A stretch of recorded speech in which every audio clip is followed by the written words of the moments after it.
You trying to be formal is like the most weird thing I've ever seen in my life. But yeah, still don't have a name for this podcast, but hi friends. This is Daniel, known him since high school. Since year 10, I think he's been grinding at Coles for the last 6 years, and now he's a manager. So, Daniel, how are you? Thanks for coming on. Good. Yeah, I'm good. Thank you. This is weird. I don't know what to say. Yeah, just relax. Don't worry about it. We're just having a regular conversation. Yeah, that's me. Hi. Hello. G'day. You just come back from work? No, I worked at 5 a.m. till 2 p.m. today. Had everything done by 12. Could have gone home. Had a driving lesson. Had to stay. I mean, that's good. That's good, yeah. Yeah. Tell us about your work. Like, what do you do? I don't know what you do. I am a fresh produce manager at Coles. And that's pretty much it. I work at Coles. I'm full-time. Get every Wednesday and every other weekend off. Which is nice to have every other weekend off. When I do work the weekend, because I do the roster, I can play around if I want to go do something, or if someone has any requests or anything, usually just move some shifts around. But I usually work 5 till 2. Most weekends I get out early, which is nice. So what do you actually do in those, like, 5 to 2, like?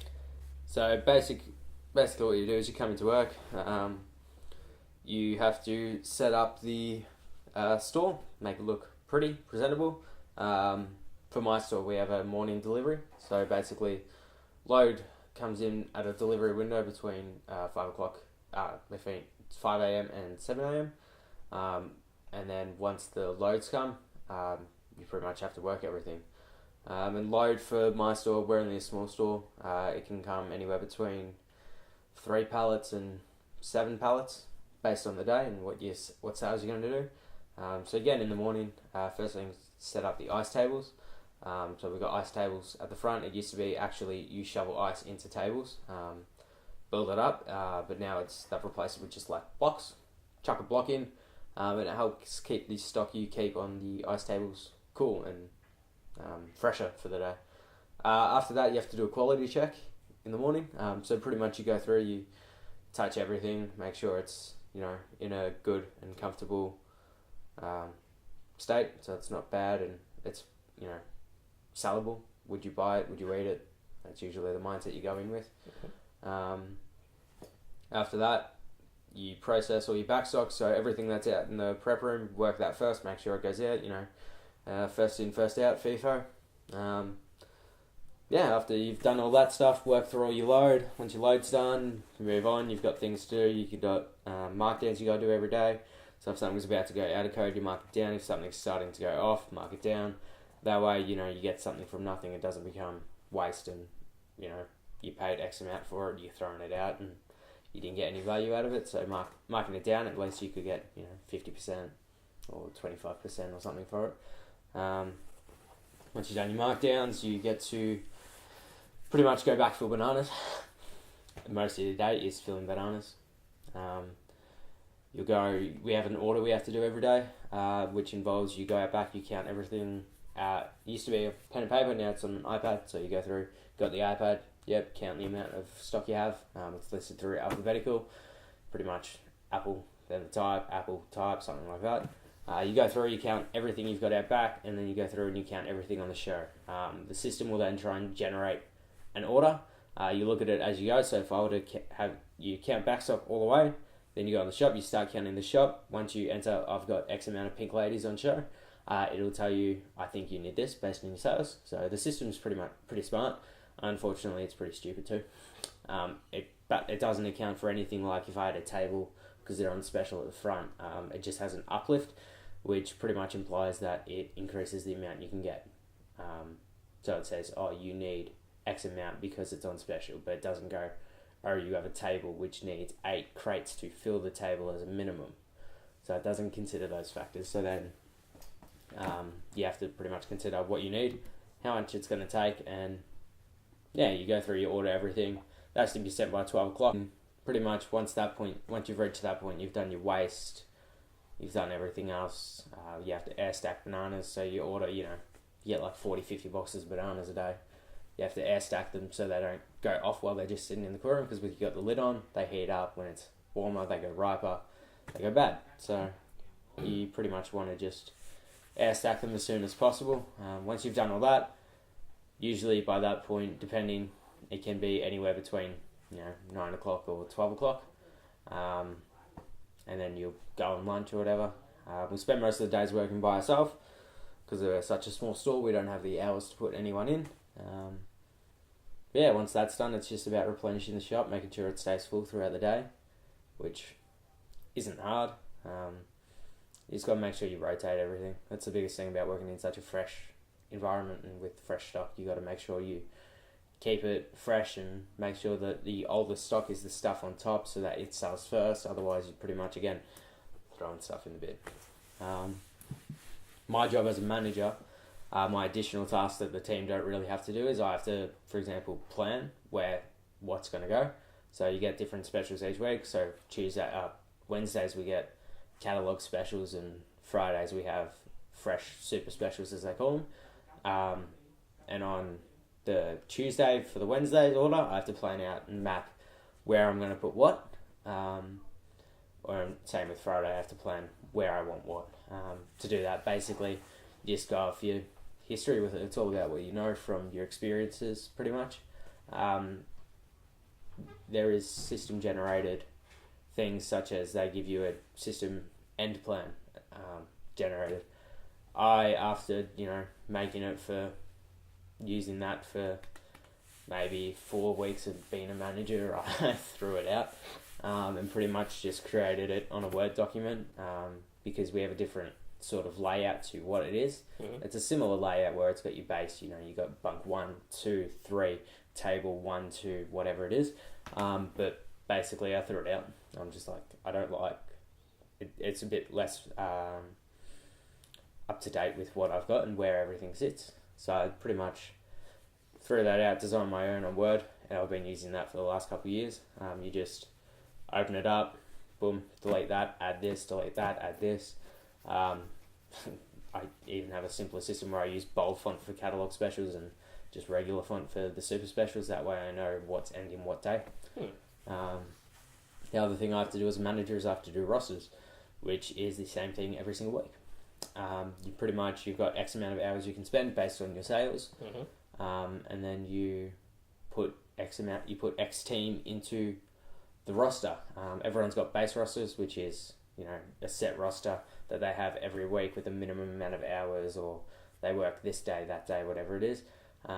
Usually my job is to go through and based on what's happening, if there's an event, public holiday, anything like that, you'll adjust the roster accordingly. So I might take my shift from 5 till 2 and move it to 7 till 4, something like that. Or I might go, we don't really need anyone on Friday, so I'll take them off Friday and put them on another day where I need it. This year I'm down 1 team member and I've got a lot less hours. So basically I'm only allowed to spend what I've got, and my base roster each week is actually overspent. So in that scenario, you pretty much have to find a way to fit those hours in, whether it's someone takes annual leave, or basically, I can't afford to have you in here, bakery needs someone, you can go work bakery. One of the advantages to my team is everyone in my department's cross-trained. So everyone in my department can work in the deli, everyone can work in the bakery department, everyone can work in the meat. Which is good because it means that if I do need to get rid of hours, I can easily go, hey, he can work it. He may not know everything, but he's got at least the very base fundamentals you need to get through that day. So that's good for the aspect of it gets people into that area. The other thing it's good for is it gets them extra shifts. So because I've only got X amount of hours a week, I can't necessarily always give someone that wants, I need an extra couple of hours this week, or I need to move my day to this day. It means I've got the flexibility and the ability to just go, deli needs someone, I'll go speak to the deli manager, or I'll go speak to whoever else, and then they can either arrange them an extra shift, or if they can't move a day, I'll arrange their permanent hours to move from Tuesday to Friday, something like that. Okay. Not a lot else we do, really. That already sounds like a lot of shit to do. Like, There's more. It's minor things. You do tickets, you do price changes. If you've got a lot of something, you change it in the system instead of changing it. You know, physically marking down each thing with a sticker. Yeah. You can do a system one, which takes a couple of minutes to go through, and then everything's cheaper, and you just swap out a ticket instead of labeling something. So again, it's about efficiencies and making sure you can get everything done. So, yeah. I mean, that's a whole lot of things to do. Is your job hard? That's, I guess, what I want to know. Like, do you personally find it hard? I personally don't find it hard. I know there are a lot of people that can struggle with it. But with proper time management and, just thinking ahead about things and staying on top of it, it's a really easy and simple job. If like Tuesdays, I'll do my roster. I'll make my end plan on this day when I know maybe how much something's going to be, or I'll do it like that. It's honestly just a process, and it's the same thing every day too, so you can't theoretically get worse at it. But I caught on back in after school in 2000 and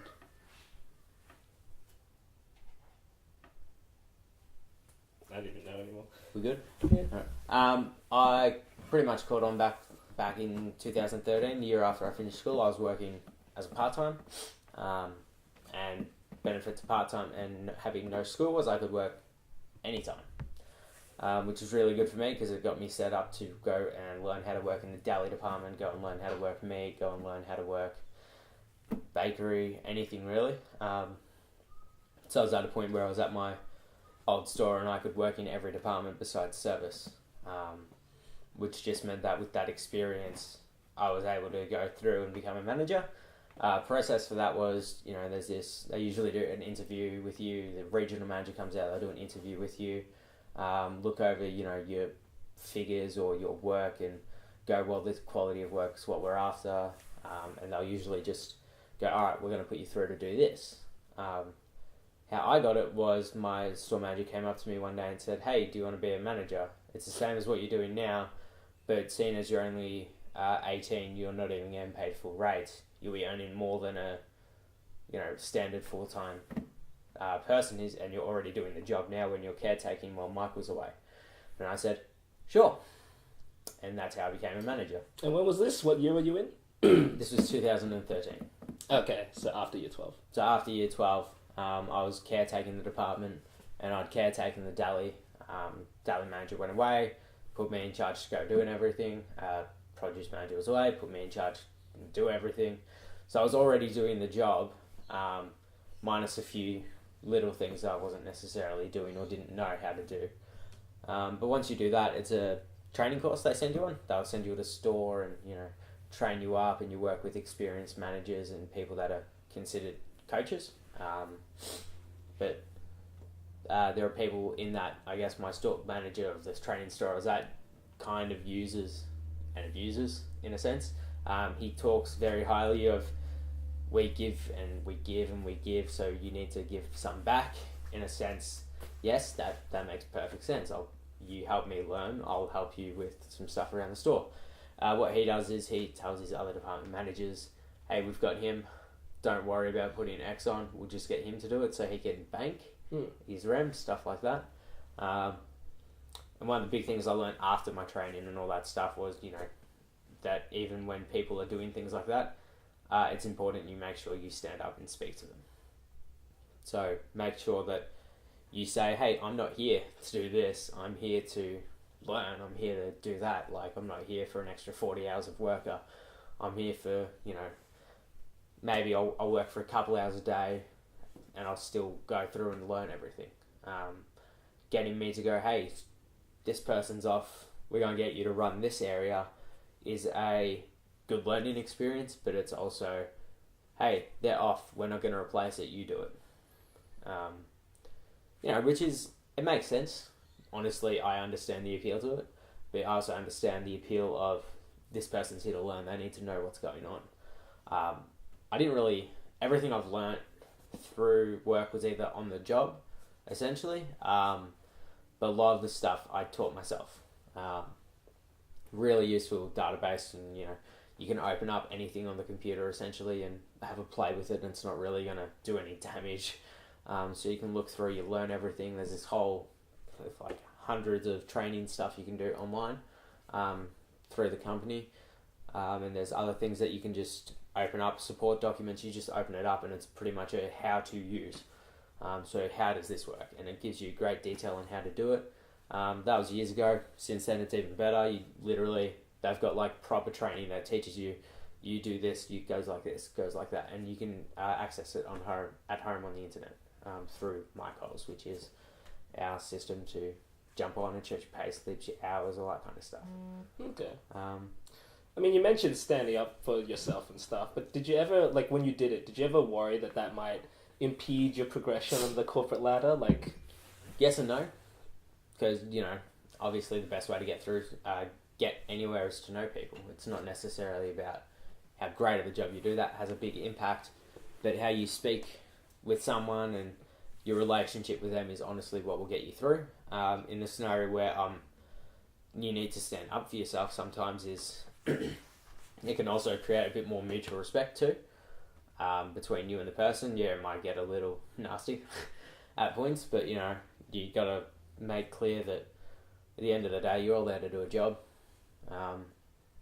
You gotta stand up for yourself, and you got rights as a person, and you need to be able to say, hey, this isn't working, we need to figure something else out, or you need to stop what you're doing and we need to figure this out, because I'm not getting anywhere, you're not getting anywhere, it's not going to get any better. It's a lot of ways you got to see from a distance. You got to change your perspective in how you view things.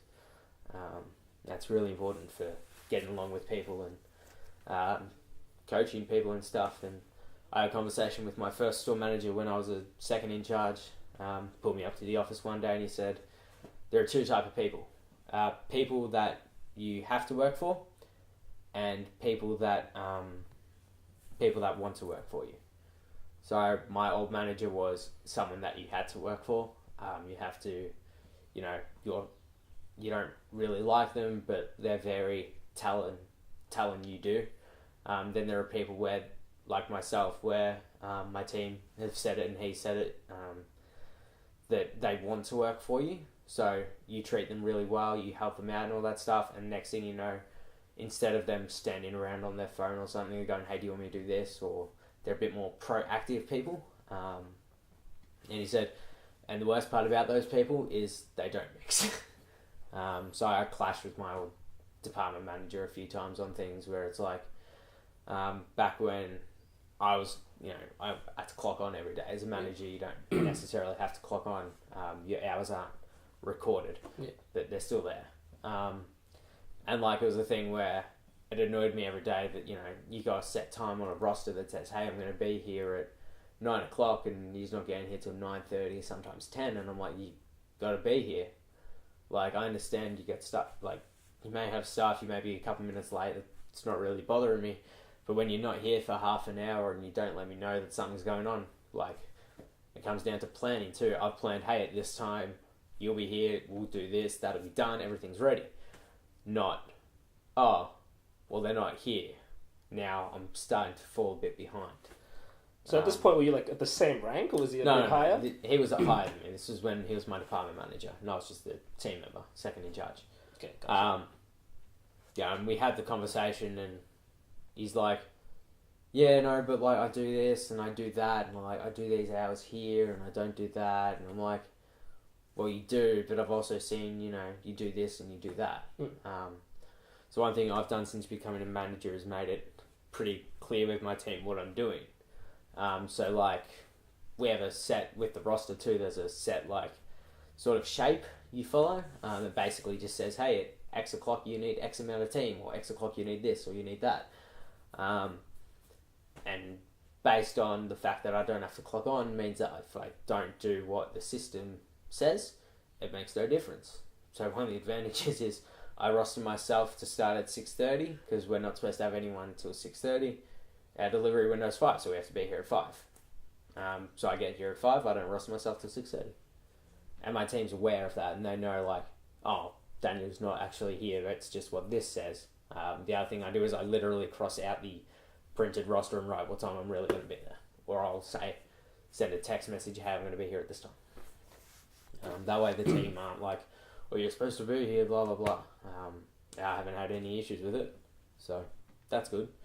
A very interesting way of leading a team. You know, I think some people would feel that that's the ideal way to lead a team. So were you always like this, or did you... or was it just the coaching, something that the coach told you and you suddenly just went, oh, genius? Not really. Just treat others how you want to be treated. I'd like to know when someone's doing what. I'd like to be aware of what's happening. So if someone's able to, do it, then why not? And it's just kind of how I've been since becoming a manager. I've had a lot of different steps where I've gone, oh, crap, I should do this. Oh, what have I been doing? Oh, what the hell is that? And it really shows. In my first year as a manager, I had no idea what I was doing. No concept. And I was thrown into one of the hardest stores. I'm still at that store.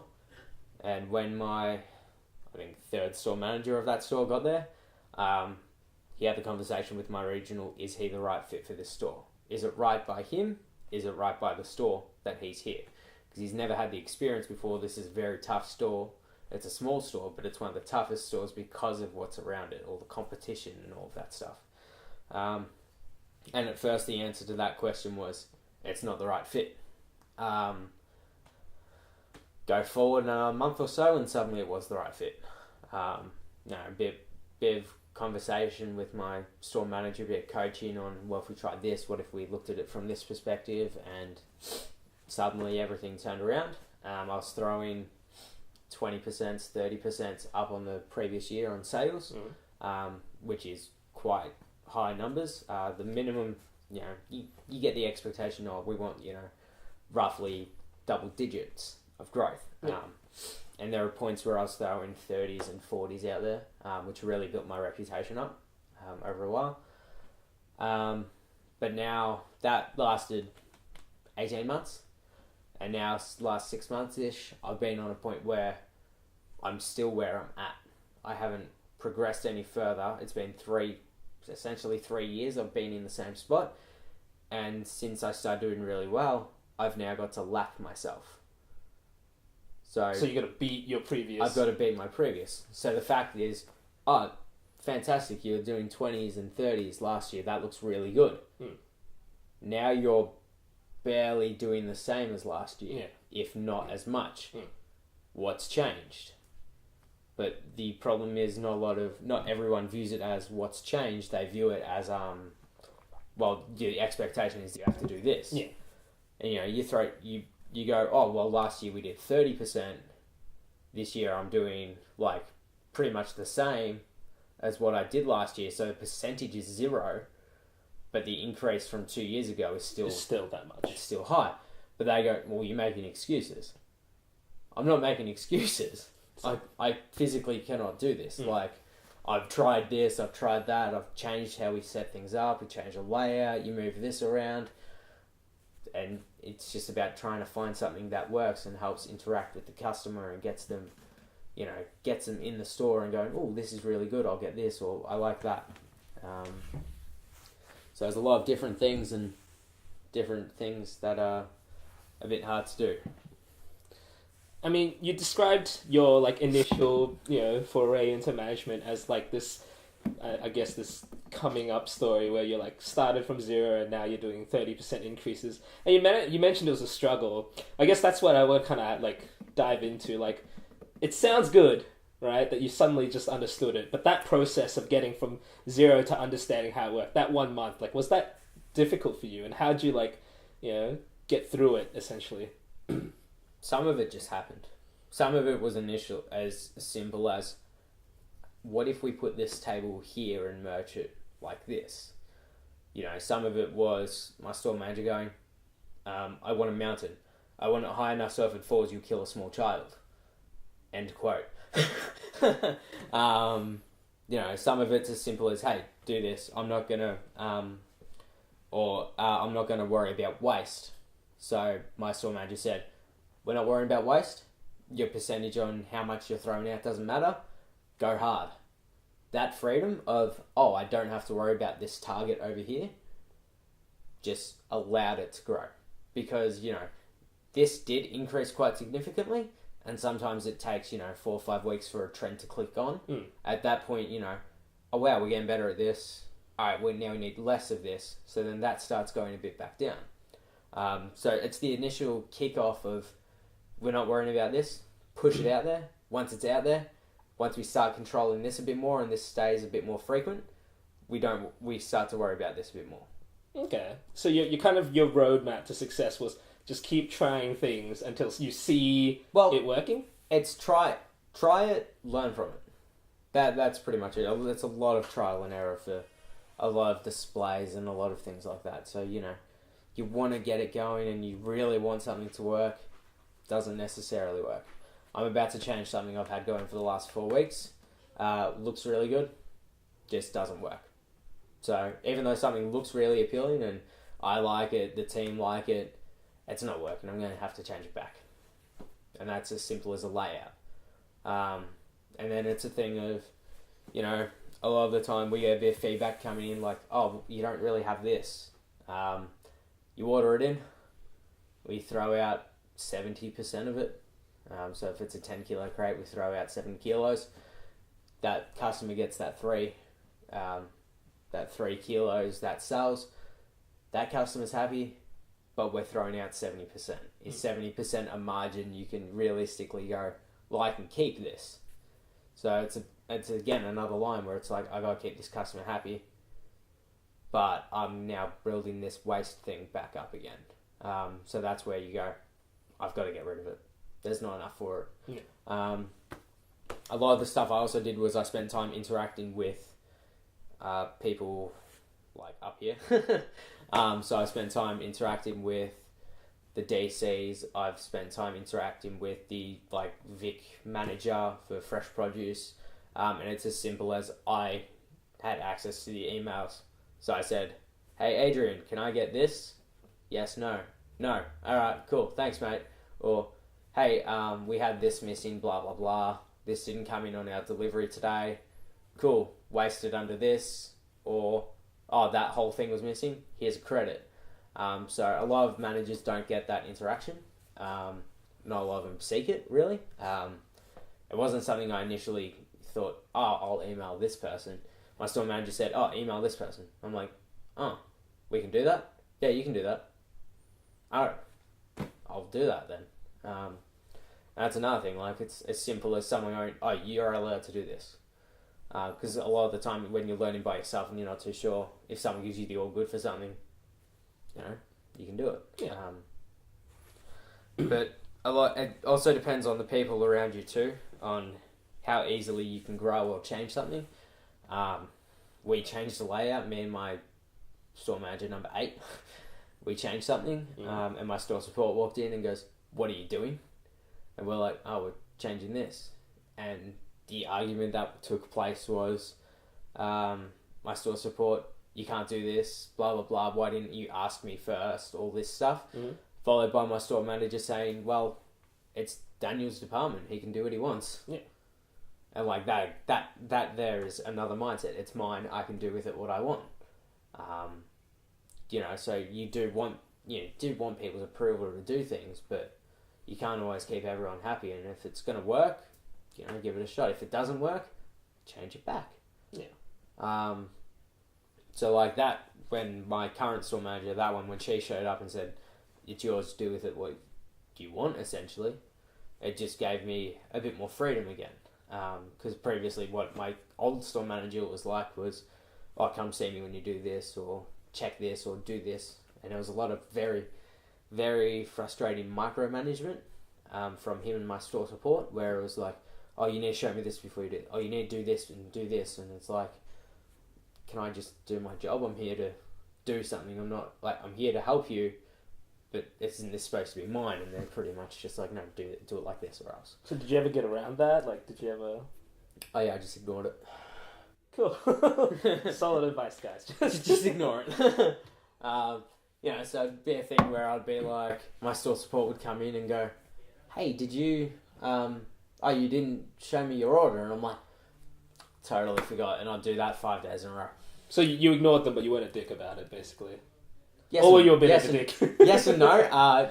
Depends on the mood, depends how you can play it off, realistically. And a lot of the time it can be like, oh, you didn't show me this, and I'm like, you were busy. And he goes, oh, you were supposed to do this, blah, blah, blah. And I'm like, you're busy at that time. I have to send it by a deadline. You know, I can't do that. Or it's literally some days going, couldn't find you. Or, you you get your excuses. Over time you build them up and you're like, I could say this, I could say that. I could just leave without seeing him. And again, different management brings in different situations. My old store manager, it became a thing where you'd go and tell him you're leaving so he could walk through the department and have a look and all that stuff. And be like, oh, what about this? And he'd ask questions. And it was a bit of a handover, which makes sense to do a handover. My current store manager is a bit more like, oh, when did you leave? Or it's like, she doesn't really care. If everything's done, feel free, essentially. I need those people in my life. They're the best. They're good. They're also bad. Also. Well, for example, she's very much that way. So, they spend a lot of time doing their own thing or over in this spot or working on that type thing, which is good because I'm left alone. But it's bad because I'm not necessarily getting that, like, what if you did this moments? Or I'm not getting the, what if you tried doing this? And the only time you really get those is if you seek them out actively. So I'm not, and because I enjoyed the fact that I got the freedom to pretty much do what I want, I usually don't go around seeking that. So it's good and it's bad. So I've probably gone from one extreme of you do everything like this to do what you want. I've pretty much gone from one extreme to another. And personally, I think I do need a bit more of the middle, where it's, this will work like this, or this will go like this. It just depends on the person's people. It's crazy that you've been at this for 6 years, but you're still trying to, how do I put it, be as good as you possibly can be at your job. Like, is there anything in particular that drives this? I think a lot of people, if they worked at Coles for that long, they'd probably be like, time for a change, maybe Safeway or something, I've thought about changing. I've very much considered it at numerous times where I'd write out my resignation and delete it, type thing, or, it's just one of those things where you just need to de-stress yourself. A lot of the times, if I'm having a stressful day at work, what I used to do when I was a part-timer, you'd be like, this is killing me, blah, blah, blah. Now my mindset is just give it a minute. Just relax. Play a song or something, put your phone on or something, just sit down, relax for a minute. Cool, go. Just think about things a bit more logically and just try and de-stress yourself is probably the biggest thing. And the other thing is, at the end of the day, control what you can control. If I can't control something, something's happened. Yeah, I may get flustered, I may get pretty annoyed at it, pretty mad. But if I just, step away, alright, what can I do about it? I can't do anything now. I can fix it. Yeah. I'll go fix it. So you just got to take the time to go and, de-stress yourself and then do it. There are other people where I've had previous managers, like, same level as me, just other departments, where they can't handle things or, like, they're stressed out and they're in, like, a bad mood and they're freaking out, and I just walk over to them just, like, relax and go, but blah, blah, blah, and I'm like, no, stop, shut up, just, what can you do about it? Oh, I could do this, do it. And I don't know where I got that mindset from, I have no idea. I've always liked to think I think logically, and that's probably what keeps me going so much is, do I need this job? Probably, to a degree. Could I quit and go do something else? Probably. What do I want to do? I don't know. There's the issue. For example, my job was handed to me. I did work experience, and I walked in one day, and they said, hey, do you want a job? And I said, sure. And he goes, you start on Monday. Or it was, hey, do you want to be a manager? Sure. And it was handed to me. So everything I've done, because of my mindset and how I've worked, has always just been handed to me. I haven't had to realistically seek anything out. Like, I never had an interview to get the job. I never had an interview to go and do this training to be a manager. Which can be a big thing. It's a confidence booster when you just, like, you're picked. You don't have to do any of the process. But then I've gone and been like, I want to go to a different store now because I've been here for so long. So I apply for a different store. Oh, you don't have the experience. Oh, okay. Or you go and you do an interview, and I'm like, I haven't ever done an interview before. What do I do? Like, just do this, do that. I've had a couple, went alright, not bad, and I've always just come out, the other guy's got more experience. That's how numerous ones have come out for me. Or I think you need to spend more time doing this. And like, it used to be when a regional manager would come out, so my boss's boss would come out and be like, they'd have a chat and they'd ask questions, but they wouldn't really talk to you. They'd talk to your boss. Makes sense? But at the same time, if it's my area, shouldn't you speak to me? Yeah. And I often found myself getting a bit flustered whenever they'd come in, and I'd be like, I'd spend my time just fixing the shop in a quick, g'day, how are ya? Yeah, not bad. Yourself? Yeah, not bad. Cool. That was it. That was sometimes how it went. Different regionals, again, different perspectives. But then there are people where you can have a conversation with, and finding that, like, boss's boss that you can have a conversation with can be a bit intimidating, and at the same time it can also be really good for you. So my old regional became an area manager, so she became the regional's boss. And because I had that relationship with her, she was my regional, we got along pretty well. Whenever she comes out, we'd stop, she'd be with the regional usually, and my store manager, so she's with like my boss's boss and my boss. I'd still be able to converse with her in a level of, how's this working for you? What do you think about that? What do you think got you to this point type thing? That was always really good to have those conversations. But at the same time, you got to find something that keeps you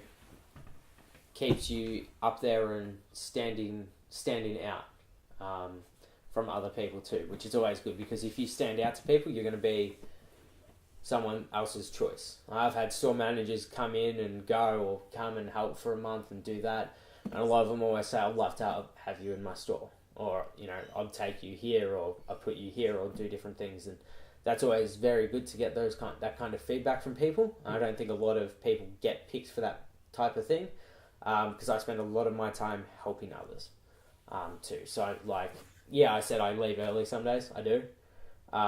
If I've got something on, I'll be out the door before you know it. But if I've got time, I'll be over filling milk, or I'll be over helping with freezer load, or help put some smart buy bread out. I'll just do something that keeps me a bit more active throughout the store and on people's minds. The other thing is, I helped out my dairy manager, I've helped out my meat manager and all that stuff. I had a day where my team member called in sick, we had a lot to do, and without me asking them, they just came in and helped, because in the past I've gone and just helped them. Or I walk up, hey, do you need a hand? That's usually how I approach things when I don't have a lot to do. Or if I'm having a good day and I just want to help someone else with some stuff. That's the kind of stuff I do around the store, which I think gives me that culture of, oh, you're really good at this, or you've got your time management down real well if you can be here and then go do that. A lot of my store managers have said, hey, love to take you to the store, or hey, I'd love to do that, but then I apply, I get knocked back, or I try this and I get knocked back. A lot of the times it's not with those people, but still it can be a bit gutting when you go, I do such a really good job apparently all the time, and that's what I hear, and I go for something like, oh, you don't have the experience we need, or you probably couldn't do this job. I did get to one point where I was very serious about quitting. I'd already applied for another job as a train driver. I got knocked back from that because I didn't have a driver's license. Motorbike license, not enough. So I like to think I did well up to that stage, but I'll never know. And that was if I don't get, my mindset was set for, that was this year, if I didn't get anywhere else or moved or anything like that by July, I was going to quit. I had an interview in June and I got the position. Congratulations, you're through, you're going to go do this. And now it's December and I'm still where I'm at. So what happened was, the program that they'd been running to train people, they cancelled it because they thought of a better new way to do it. So that took away a couple months of it. And then it was, we're doing round one of this, you're going to be on the next one. So now I'm again waiting, which sucks. And it hit pretty hard when they go, oh, you got through, and then they said, oh, it's been cancelled, and now it's, oh, you've been put on hold essentially. So you just gotta wait through, and because of the time of the year, we're not doing it now. You gotta wait till after Christmas. You gotta wait for this. So I've been told, you'll go early next year, which I think I will. But at the same time, I had an old store manager. I had a different store manager when I got through. I had a different regional manager when I got through. Those a different HR. HR on maternity leave. Regional got promoted. Store manager went to another store. So like all these 3 people that said, "Hey, you're going through. You got this," are now gone. So now it's like, am I gonna go? Because I've been told I am.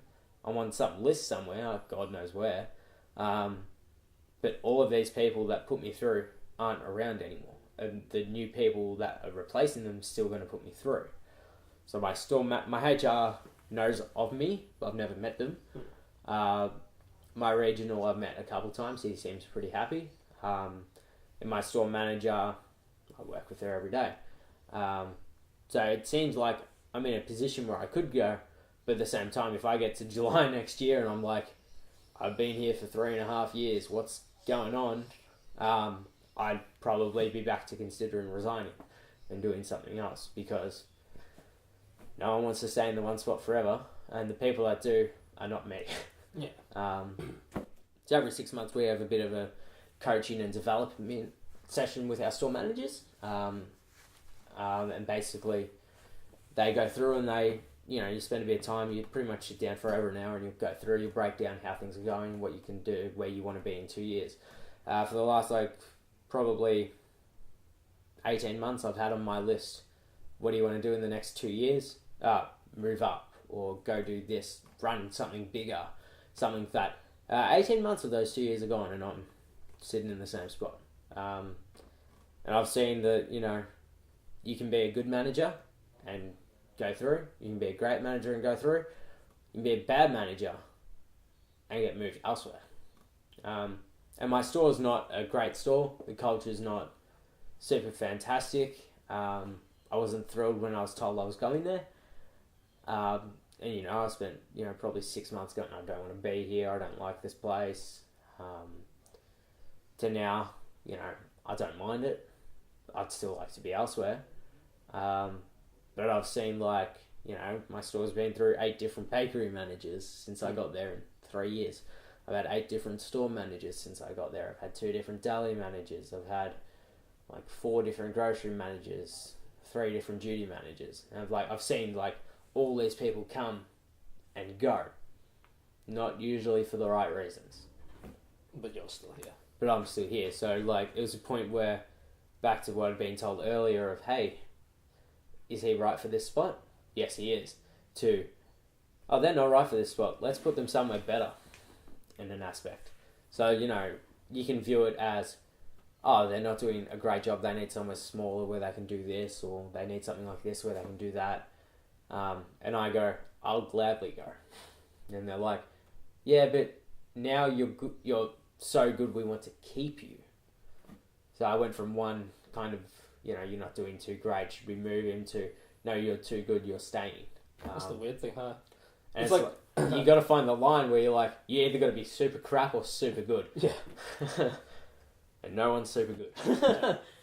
So so what gets you through the day then? How, knowing, this waiting period, of knowing whether you get in or not. What makes you still go to the store and not be like, man, I should just go right now, get my L's and fucking drive a train. I got my L's, thank you very much. Sweet. You need peas. Okay. Yeah, so what I don't know, it's just my mindset. I've been told I'm going through. I currently don't have any reason not to believe them. And honestly, I don't know what else I want to do. That's probably the biggest driver. That's probably why I'm still there. I was told by my department manager years and years ago, go find something you want to do and do it. Don't just work at Coles. Yeah, the money's pretty decent when you're a manager, and you can easily become pretty addicted to that money. But at the same time, don't stay on for the money. Go do something you want to do. And I've always thought about it, but I don't know what I want to do. that's what it comes down to. There's nothing that I'm really like, oh, I'd love to do this or I'd love to be that. There's nothing that I've never really felt that I could, oh, I want to go work in a bank or I want to go drive trains. I want to go do that. I've never had that drive to go and do something. So the fact that everything I've done up to this point has been handed to me has been fantastic. But I usually just give it my all when I'm at work, and there's really no reason not to. Be bad days where you're a bit slower or you're just not in a good mood. But I try to make sure to give it my all. That's how I see it. Just give it your best shot. So I don't see any reason why you shouldn't. But then I've got a team that will happily just stand around. They'll use their phones. I'll give them 3 hours to do an hour and a half worth of work and find that they haven't actually done anything extra. And that can be quite infuriating at times to walk in after something only takes an hour to do when they've taken 2 hours to do it. But I do understand different people have different, capabilities.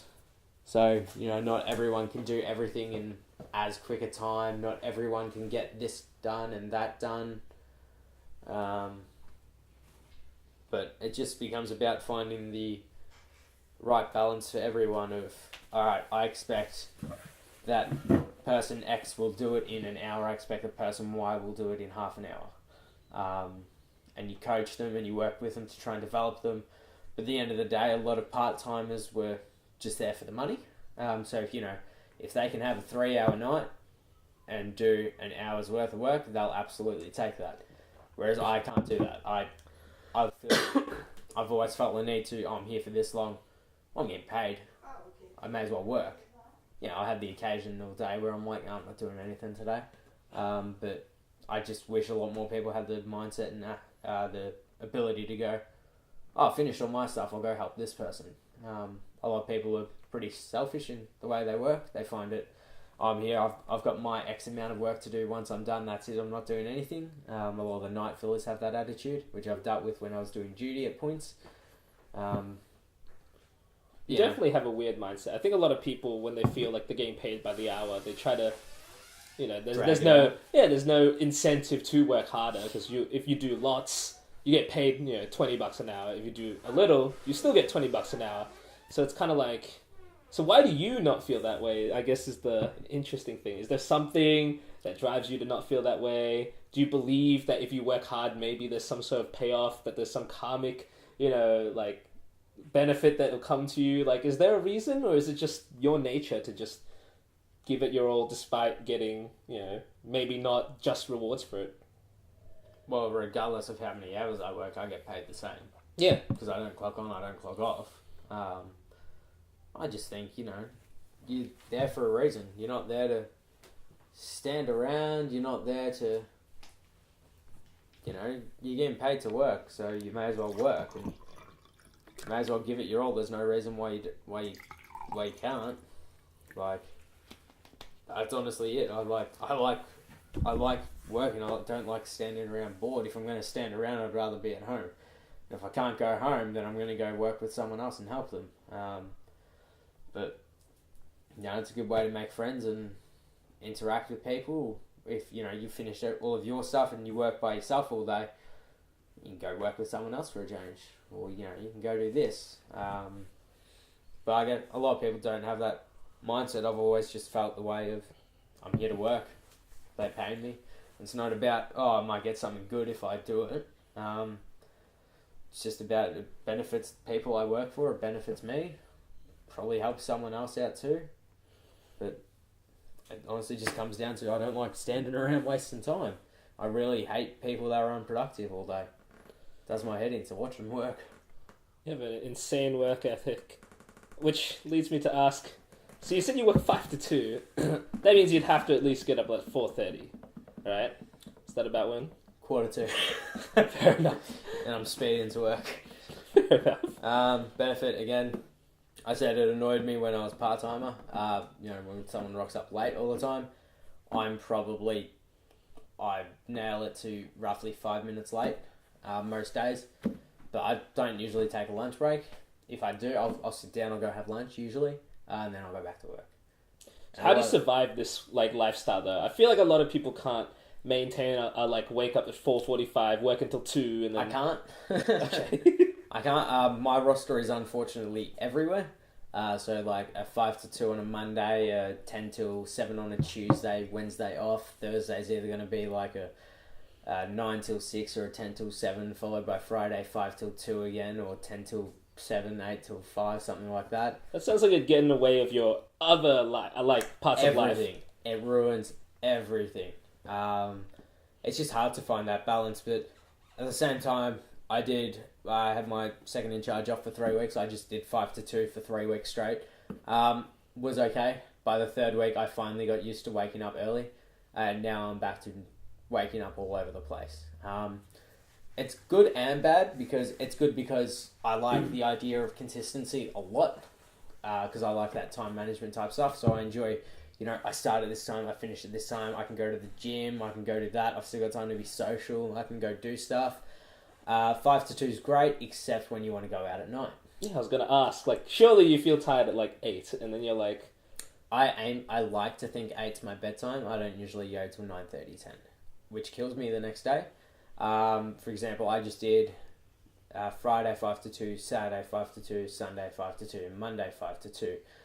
I went out Friday night, I went out Saturday night, I hung out with my missus on Sunday night, and tonight's Monday night. Last night to tonight, I went to sleep at 9:30, I'd like to say, and I looked at my phone and it was 5 to 5 this morning. I slept through, I hit snooze on too many of my alarms. I thought when I woke up the first time, it said 4:05, so I went, cool, snooze. And next time I checked, it was 50 minutes later, and I got up, sent my one of the bakery team members I was working a message, hey, I'm going to be there in 20 minutes. If my load comes, just take it, thanks. does this happen often? Usually on the third or fourth day.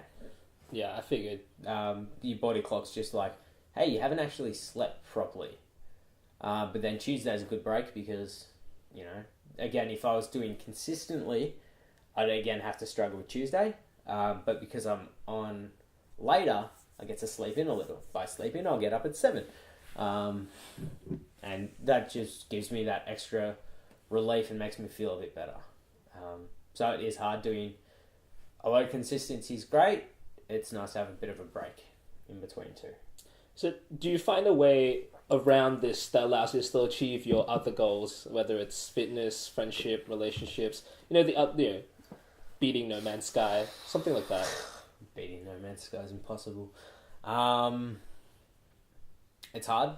It's very hard. I used to aim to go to the gym 3 times a week.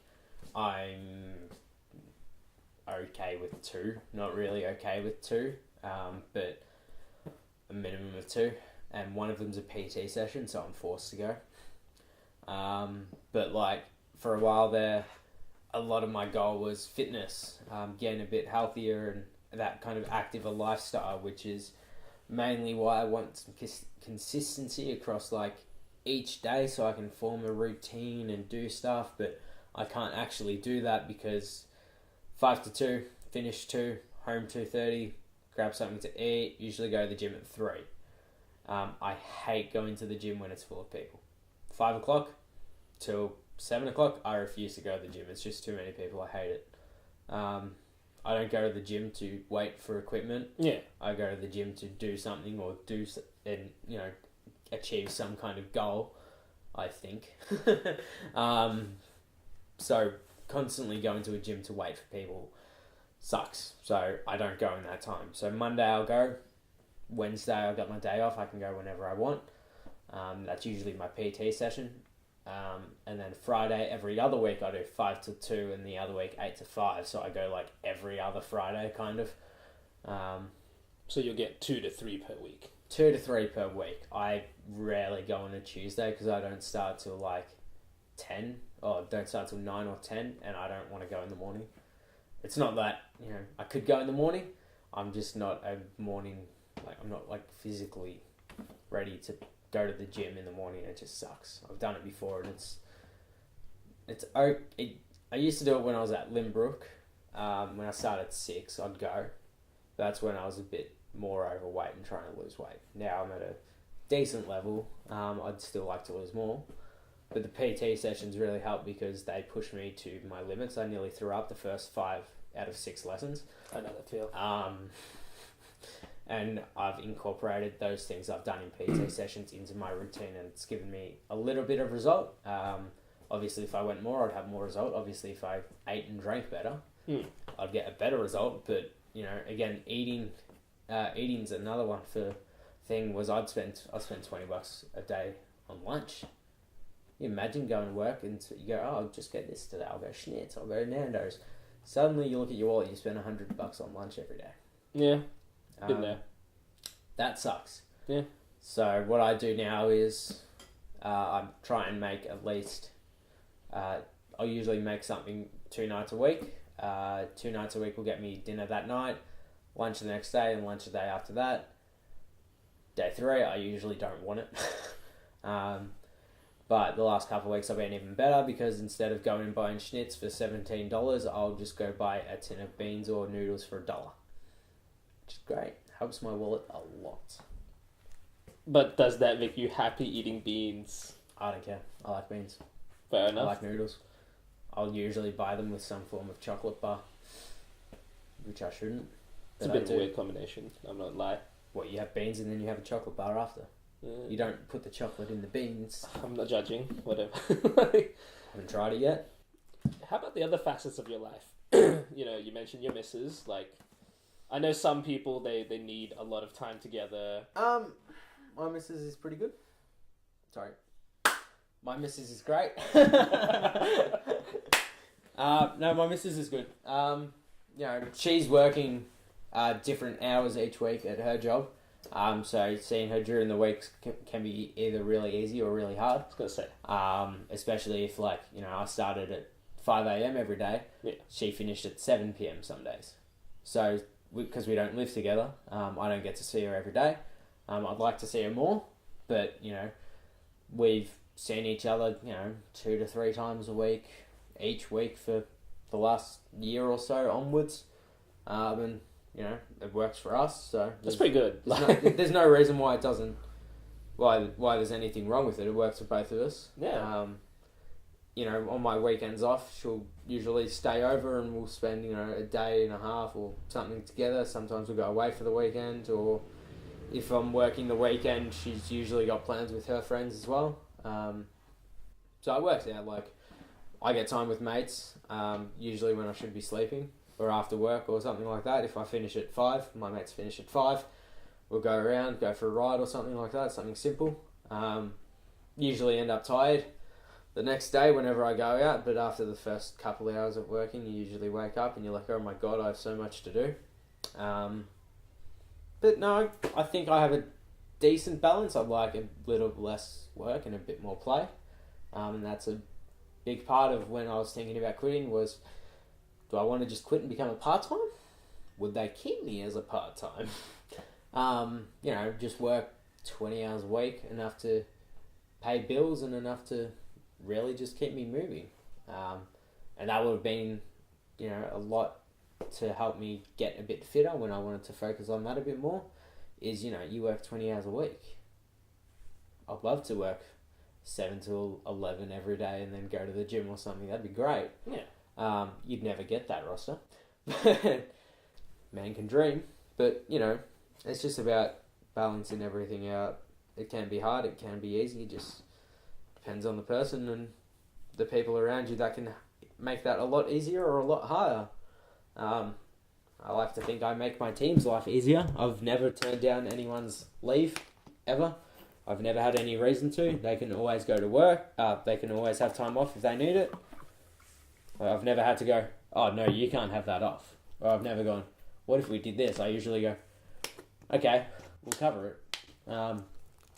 And starting from okay, we can do that, and then moving back is a lot easier than saying, no, you can't do that. Why would you want that? Like someone just had 3 weeks off and he now wants the week after Christmas off. And I've gone, my first thought was, you just had leave. My second thought was, I guess I could save this if I did that. Alright, done. Fair enough. But like, people come up and they ask me last minute, and I'm usually going, alright, that's cool, I'll just do this. And I guess I go out of my way a little bit more for my team than I know others have before, which is like, someone goes, oh, can I do this, or can I start an hour later? And I'm usually not fussed. Like, I will usually just go, okay, I'll just do this, or I'll stay this, or do that. So, I mean, that's fair.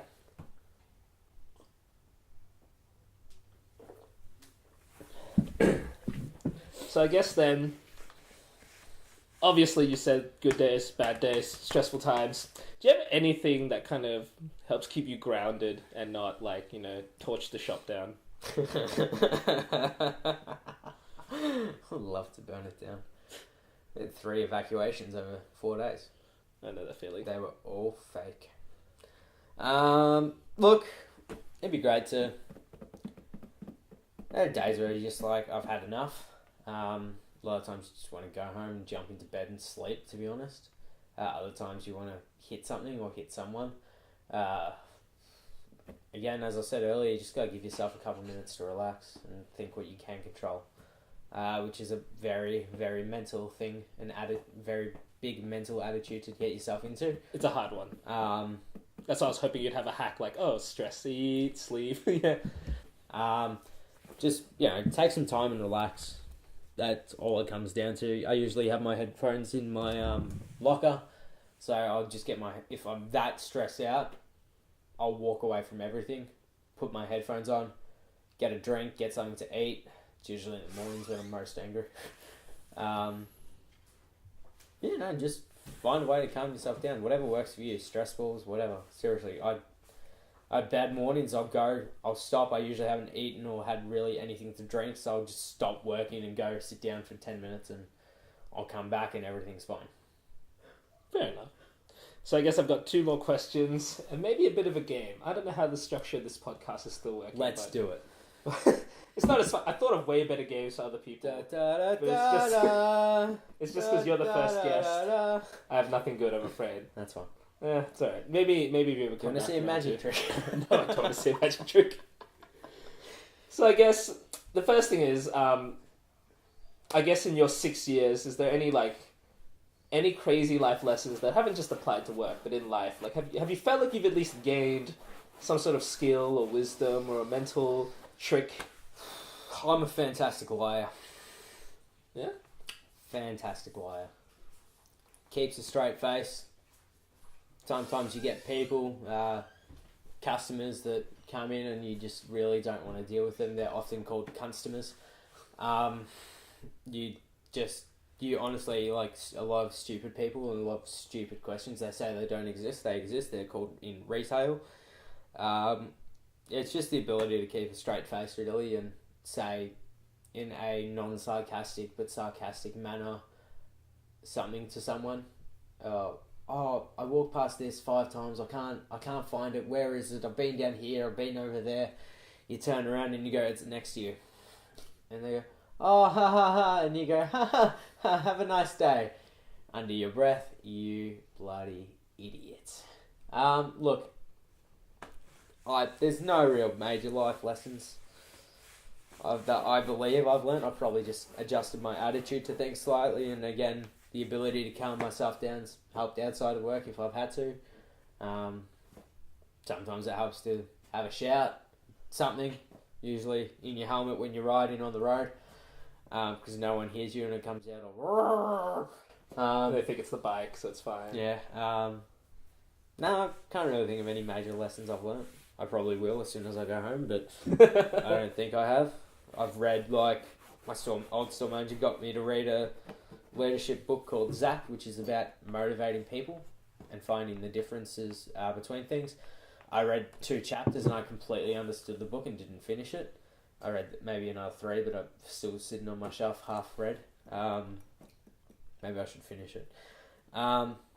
It's just different people have different mindsets, and you got to try and make sure you understand different points of views in things. I feel like I've been able to help calm people down when they've been mad about stuff outside of work. Mate was mad about something and just one set mine. So I went behind his back and fixed it, and then told him, afterwards, and he just like completely changed his attitude immediately and just went, "Oh, yeah, that makes a lot of sense." And I think I'm a logical thinker, so again, like if I just use my logic, I can usually go around, and it's helped me develop different ways of thinking about things, I assume. So let's go with that. Different way of thinking about things and trying to understand perspectives. So gaining experience. What you gained was experience. I gained experience. And, yeah. Fair enough. So the last question I guess I wanted to ask was kind of like, do you have any advice for anyone who's in your like position? You know, someone who's probably working a job they're not necessarily passionate about, probably want to leave, but they don't know what to leave to. They have like dodgy hours. It's very stressful, but they're coping. What would you tell them as someone who's done it for so long? You just go find the different ways to really just, I don't know, control what you can control. Don't stress about things. There's no point stressing. There's honestly no point to stressing. If I can't fix it, what can I do? I think that's it. Just don't stress and take your time and calm the fuck down. So, but no, if you don't like something, don't stay. You can always go do something else. It'll be hard if you quit your job. Financially, it might be difficult, and that's probably what keeps a lot of people tied down. But always start from okay, and try and get your boss into that mindset that, we'll start at okay. Maybe you need to cut your hours. Maybe you need to drop a day a week. Anything really. Just try and be open with people. That'll make a big difference. So you may always say, "Oh, I hate my job," but what do you want to do? You gotta know what you want to do before you can quit something. I'll never quit my job until I've got something lined up. I just think it'd be irresponsible. Unless I wanted a nice long holiday, then I'd do it. But have something lined up and be prepared. It's the best thing you can do, is just be prepared about things. So, yeah.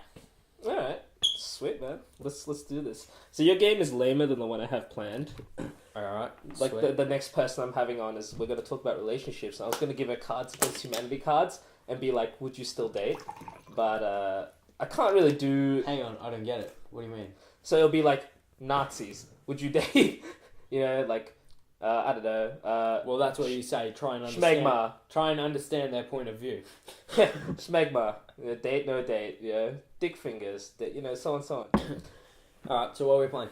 So your game is by far lamer. That's It's simple word association. Uh-huh. It's not even one word. Just spill whatever comes to your mind, whether it's a word or a phrase. These words come from my hashtags on Instagram. So, first word, motivation. None. Life. Death? Goals. Don't have any. Success. Sounds good. Inspire. You can try. Passion. El passion. Future. Don't stress. Win. Lose. Good life. Unlucky. Boss. Me. Slave. Team. Freedom. None in coals. Freedom. Would be nice. Alright, man. That's the end of my hashtags. That's tough. I mean, thanks for coming onto my podcast and shit. Being the first guest and everything, and dealing with my lack of plannedness. It's all good. Have fun in Japan. I will. Son of a bitch. I'm going to upload this while I'm in Japan, so there you go. Son of a bitch. But look, when I had the idea to make these podcasts, I tried to pick people who had like certain life skills, mindset and stuff. And I picked you mainly because I knew your mindset was quite similar to mine. The whole like, when you're stressed, just be like, take a minute. The attitude towards not being able to change shit. Well, what the fuck are you going to do, right? So, I very much like your mindset, liked the fact that you were, hanging in there. And I guess I was just curious why you're persevering despite, feeling absolute pain inside your soul. Just do it, man. It's great what you gotta do. I'm glad I could come on. I like it when people say, "Oh, I'm going to do this, I'm going to do this." They say it for years and years and never do it. So I said, let's do it this week. That's why I'm going to Japan by myself. I can't wait for everyone else anymore. Just do it. If you want something done and you say, hey, I'm going to do this, I'm going to shoot this or do that. And I usually tell people, all right, tell me and I'll come. I'll find a way to be there. And then I thought, let's do it this week. Yeah, let's make it happen. So glad I could help. I'm glad, man. Thanks for coming, Thanks, man. Taking time out of your busy I was doing schedule. nothing tonight. I was playing Pokemon. But yeah, thanks, man. All good.